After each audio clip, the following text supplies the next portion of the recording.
Hi dears, welcome to Tutfile Accountancy PYQന്റെ second set video. Next question, the rule debit what comes in and credit what goes out is applicable for. അപ്പോൾ നമ്മുടെ അക്കൗണ്ടിങ്ങിൻ്റെ golden റൂൾസിൽ ഒരു റൂളായ debit what comes in and credit what goes out എന്ന് പറയുന്നത് ഏത് അക്കൗണ്ടിന് applicable ആയിട്ടുള്ള റൂളാണ് എന്നാണ് ചോദിച്ചിരിക്കുന്നത്. റിയൽ അക്കൗണ്ടിൻ്റെ റൂളാണ് debit what comes in and credit what goes out. അപ്പോൾ നമുക്ക് റിയൽ അക്കൗണ്ട് എന്ന് പറയുമ്പോൾ എന്താണ്? Accounts of assets or property. അസറ്റിൻ്റെ അല്ല എങ്കിൽ പ്രോപ്പർട്ടിയുടെ അക്കൗണ്ടാണ് നമ്മൾ എന്തായിട്ട് അറിയപ്പെടുന്നത്? റിയൽ അക്കൗണ്ട് എന്ന് അറിയപ്പെടുന്നത്. അപ്പോൾ അസറ്റ്സ് ഓർ പ്രോപ്പർട്ടീസ് ആണ് റിയൽ അക്കൗണ്ടിൽ വരുന്നത്. അതിന് എക്സാമ്പിളായിട്ട് ഉള്ളത് ഏതൊക്കെയാണ്? നമ്മുടെ റിയൽ ആയിട്ടുള്ള എല്ലാ അസറ്റ്സും ഫർണിച്ചർ, ബിൽഡിങ്, ഇതെല്ലാം ഇതെല്ലാം എന്താണ്? നമ്മുടെ റിയൽ അക്കൗണ്ടിൽ വരുന്ന ഐറ്റംസാണ്, അസറ്റ്സ് ആണ്. അപ്പം നമുക്ക് അസറ്റ്സിനെ പിന്നെയും നമുക്ക് ക്ലാസിഫൈ ചെയ്യുന്നുണ്ട്. അപ്പോൾ നമ്മുടെ അസറ്റിൻ്റെ ക്ലാസിഫിക്കേഷനിൽ ആദ്യം വരുന്നത് എന്താണ്? നമ്മുടെ ലിക്വിഡ് അസറ്റ്സ് ആണ്. ലിക്വിഡ് അസറ്റ് എന്ന് പറയുന്നത് നമുക്ക് എന്താണ്? ഈ ഇമ്മീഡിയറ്റ് ആയിട്ട് ക്യാഷായിട്ട് കൺവേർട്ട് ചെയ്യാൻ പറ്റുന്ന അസറ്റിനെയാണ് നമ്മൾ എന്ത് പറയുന്നത്? ലിക്വിഡ് അസറ്റ് എന്ന് പറയുന്നത്. അതിൻ്റെ എക്സാമ്പിളായിട്ട് വരുന്ന cash in hand, cash at bank, bills receivable, debtors, ഇതൊക്കെയാണ് നമ്മുടെ ലിക്വിഡ് അസറ്റിൽ വരുന്നത്. അപ്പോൾ ലിക്വിഡ് അസറ്റ് എന്ന് പറയുമ്പോൾ അതിൻ്റെ ഇക്വേഷൻ എന്ന് പറയുന്നത് കറണ്ട് അസറ്റിൽ നിന്ന് ക്ലോസിംഗ് സ്റ്റോക്കും പ്രീപെയ്ഡ് എക്സ്പെൻസസും കുറച്ച് കഴിഞ്ഞിട്ടുണ്ടെങ്കിൽ നമുക്ക് ലിക്വിഡ് അസറ്റ് കിട്ടും. അപ്പോൾ ലിക്വിഡ് അസറ്റിൻ്റെ ഇക്വേഷൻ എന്ന് പറയുന്നത് കറണ്ട് അസറ്റിൽ നിന്ന് ക്ലോസിംഗ് സ്റ്റോക്കും പ്രീപെയ്ഡ് എക്സ്പെൻസസും കുറച്ച് കഴിഞ്ഞിട്ടുണ്ടെങ്കിൽ നമുക്ക് ലിക്വിഡ് അസറ്റ് കിട്ടും. നമുക്ക് പെട്ടെന്ന് തന്നെ ഇമ്മീഡിയറ്റ് ആയിട്ട് ക്യാഷായിട്ട് കൺവേർട്ട് ചെയ്യാൻ പറ്റുന്ന, ഈസി ആയിട്ട് ക്യാഷായിട്ട് കൺവേർട്ട് ചെയ്യാൻ പറ്റുന്നതാണ് നമ്മുടെ ലിക്വിഡ് അസറ്റ്. മെയിനായിട്ടും എന്താണ്? നമ്മുടെ ക്യാഷ് ഇൻ ഹാൻഡാണ് ഏറ്റവും കൂടുതലായിട്ട് നമ്മൾ എന്തായിട്ട് ലിക്വിഡ് അസറ്റ് എന്നതിൽ കൺസിഡർ ചെയ്യുന്നത്. പിന്നെ രണ്ടാമത്തെ ക്ലാസിഫിക്കേഷൻ എന്ന് പറയുന്നതാണ് കറണ്ട് അസറ്റ്. കറണ്ട് അസറ്റിനെ വിളിക്കുന്ന വേറൊരു പേരാണ് എന്ത്? സർക്കുലേറ്റിംഗ് അസറ്റ്, അതല്ല എങ്കിൽ ഫ്ലോട്ടിംഗ് അസറ്റ്. അപ്പോൾ കറണ്ട് അസറ്റിൻ്റെ വേറെ പേരുകളാണ് circulating asset, circulating or floating asset. Circulating asset എന്നും ഫ്ലോട്ടിംഗ് അസറ്റ് എന്ന് അറിയപ്പെടുന്നത് കറണ്ട് അസറ്റാണ്. കറണ്ട് അസറ്റ് എന്താണ്? കറണ്ട് അസറ്റ് വിത്തിൻ 1 ഇയർ, ഒരു വർഷത്തിനുള്ളിൽ, ഒരു ഫിനാൻഷ്യൽ ഇയറിനുള്ളിൽ നമുക്ക് ക്യാഷായിട്ട് കൺവേർട്ട് ചെയ്യാൻ പറ്റുന്ന അസറ്റ്സിനെയാണ് നമ്മൾ കറണ്ട് അസറ്റ് എന്ന് പറയുന്നത്. കറണ്ട് അസറ്റ് കാൽക്കുലേറ്റ് ചെയ്യാനുള്ള ഇക്വേഷൻ എന്ന് പറയുന്നത് ലിക്വിഡ് അസറ്റിൻ്റെ കൂടെ നമ്മുടെ stock and prepaid expenses add ചെയ്ത് കഴിഞ്ഞിട്ടുണ്ടെങ്കിൽ നമുക്ക് കറണ്ട് അസറ്റ് കിട്ടും. നെക്സ്റ്റ് അസറ്റ് എന്ന് പറയുന്നത് നമ്മുടെ വേസ്റ്റിംഗ് അസറ്റ്സ് ആണ്. വേസ്റ്റിംഗ് അസറ്റ് എന്ന് പറയുമ്പോൾ എന്താണ്? Value of the asset goes on declining with the passage of time. സമയം കഴിയുന്നതനുസരിച്ച് അതിൻ്റെ വാല്യൂ എന്ത് ചെയ്തുകൊണ്ടിരിക്കുകയാണ്? ഡിക്ലൈൻ ചെയ്യുന്ന വാല്യൂ എന്ത് ചെയ്യുന്നു? ഡിക്ലൈൻ ചെയ്യുന്നു, കുറഞ്ഞുകൊണ്ടിരിക്കുന്നു വാല്യൂ. എന്താണ്? സമയം കഴിയുന്നതനുസരിച്ച്, അത് യൂസ് ചെയ്യുന്നതനുസരിച്ച് അതിൻ്റെ വാല്യൂ ഡിക്ലൈൻ ചെയ്യുന്ന ടൈപ്പ് അസറ്റിൻ്റെയാണ് നമ്മൾ എന്ത് പറയുന്നത്? വേസ്റ്റിംഗ് അസറ്റ് എന്ന് പറയുന്നത്. വേസ്റ്റിംഗ് അസറ്റ് പിന്നെ example mines and quarries, patent, copyright, ഇതെല്ലാം എന്താണ്? വേസ്റ്റിംഗ് അസറ്റിന് എക്സാമ്പിളാണ്. ദെൻ നെക്സ്റ്റ് വരുന്നത് ഫിക്സഡ് അസറ്റാണ്. ഫിക്സഡ് അസറ്റ് എന്താണ്? Assets of permanent use. നമുക്ക് എന്താണ്? ഒരു ബിസിനസ്സിൽ സ്ഥിരമായിട്ട് നമ്മൾ യൂസ് ചെയ്യാൻ വേണ്ടിയിട്ട് ബിസിനസ് യൂസ് ചെയ്യുന്ന ടൈപ്പ് ഫിക്സഡ് ആയിട്ടുള്ള അസറ്റുകളാണ് ഫിക്സഡ് അസറ്റായിട്ട് വരുന്നത്. അതിന് example land, building, furniture, plant and machinery, ഇതെല്ലാം എന്താണ്? നമ്മുടെ ഫിക്സഡ് അസറ്റാണ്. അത് പെർമനൻറ്റ് നേച്ചറിലുള്ളതാണ് ഫിക്സഡ് അസറ്റ്.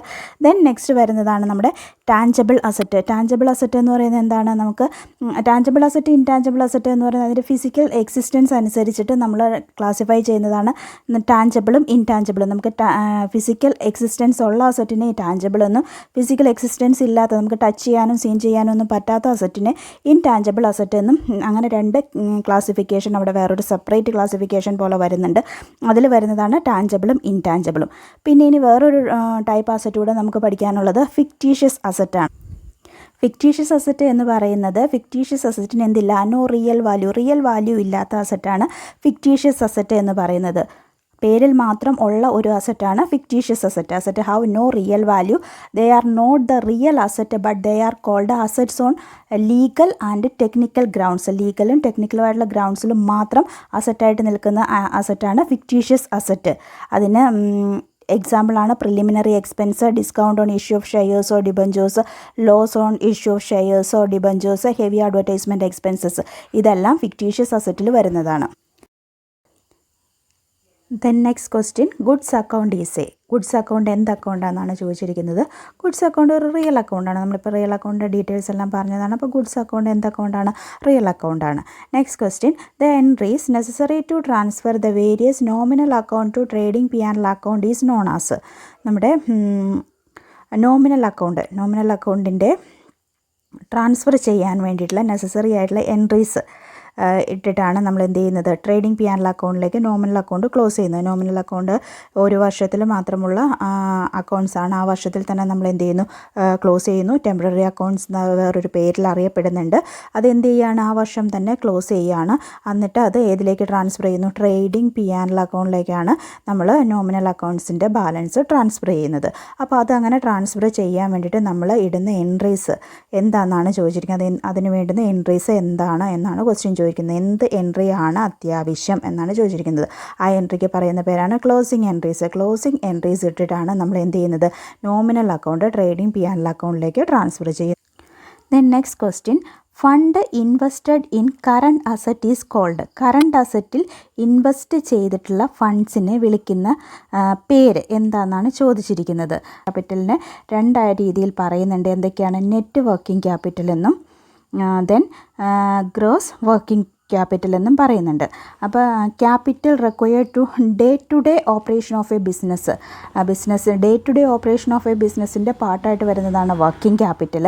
അപ്പോൾ അതിൻ്റെ അകത്ത് എന്താണ്? കറണ്ട് അസറ്റും കറണ്ട് ലയബിലിറ്റീസും കൂടെ കൂടിയിട്ടാണ് നമ്മൾ വർക്കിംഗ് ക്യാപിറ്റൽ കോൺസ്റ്റിറ്റ്യൂട്ട് ചെയ്യുന്നത്.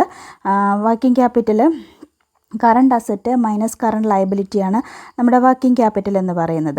അതിൻ്റെ അകത്ത് നമ്മുടെ ഗ്രോസ് വർക്കിംഗ് ക്യാപിറ്റൽ എന്ന് പറയുമ്പോൾ അതെന്താണ്? ഗ്രോസ് വർക്കിംഗ് ക്യാപിറ്റൽ എന്ന് പറയുന്നത് കറണ്ട് അസറ്റിൽ നമ്മൾ ഇൻവെസ്റ്റ് ചെയ്തിട്ടുള്ള ഫണ്ടിനെ വിളിക്കുന്ന പേരാണ് ഗ്രോസ് വർക്കിംഗ് ക്യാപിറ്റൽ.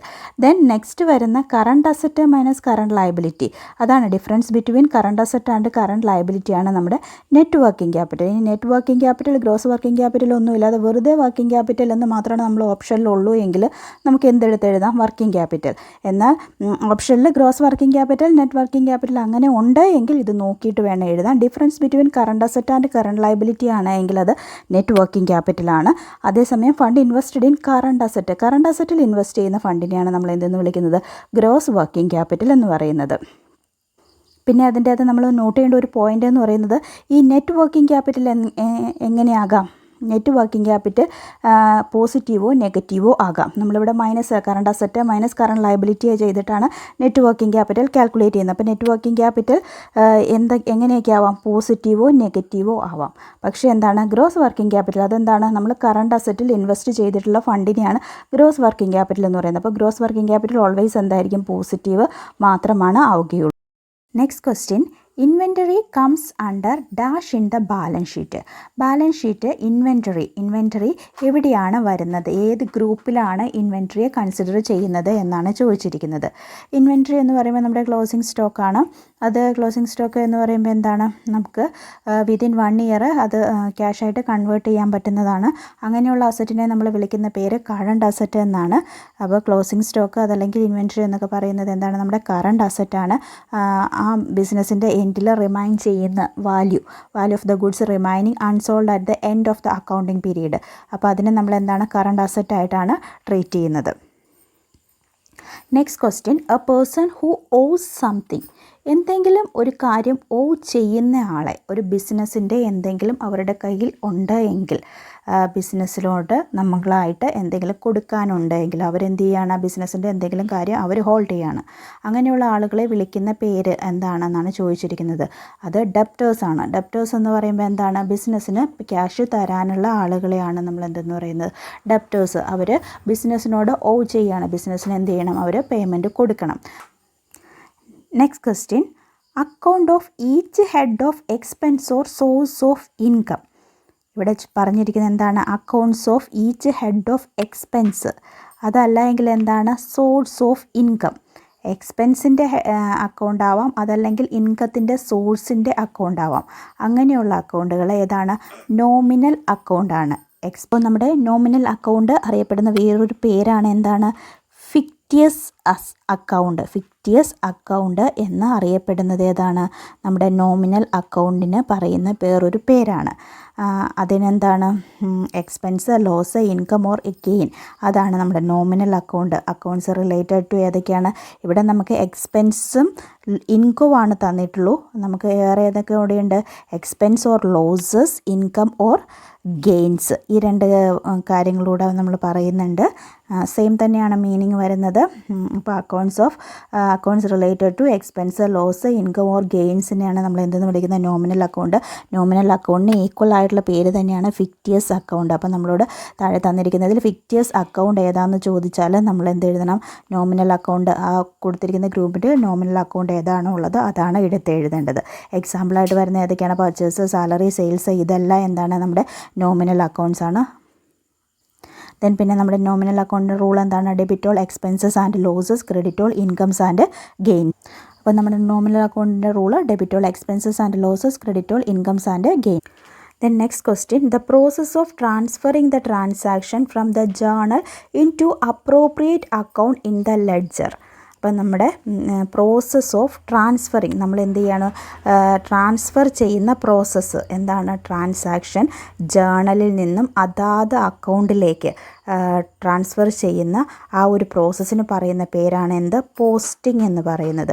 അപ്പോൾ ഒരു പർട്ടിക്കുലർ ഹെഡിലേക്ക്, ഇപ്പോൾ സാലറി ആണെങ്കിൽ നമ്മൾ എൻട്രി ഇട്ടതിന് ശേഷം ആ സാലറീസ് എല്ലാം ഒരൊറ്റ പർട്ടിക്കുലർ അക്കൗണ്ടിലേക്ക് വരാൻ വേണ്ടി നമ്മൾ ആ ഒരു ഹെഡിൻ്റെ അണ്ടറിൽ അതെല്ലാം വരും.